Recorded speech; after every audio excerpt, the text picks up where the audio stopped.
Debat publik kedua calon bupati sama calon wakil bupati Muratara bakal diadu di Palembang lagi. Kepolisian bakal memperketat pengamanan untuk mengantisipasi terjadinya kericuhan yang sama pas debat pertama.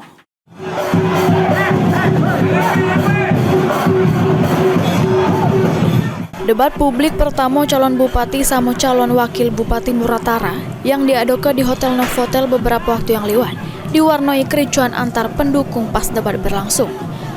Berkaca dari debat pertama, Direktur Reserse Kriminal Umum Polda Sumsel, Kombes Pol Muhammad Anwar nyebutkan, pihaknya bakal memperketat pengamanan pas debat kedua yang berlangsung di Hotel Novotel Palembang pada Rabu awan.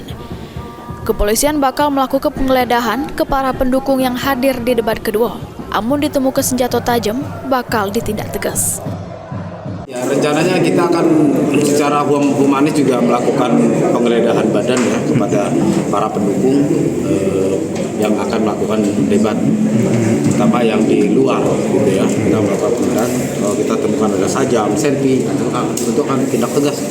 Intinya kita tidak mau wilayah kota Palembang khususnya ya menjadi rusuh, kita nggak mau seperti itu. Mulyadi, PAL TV.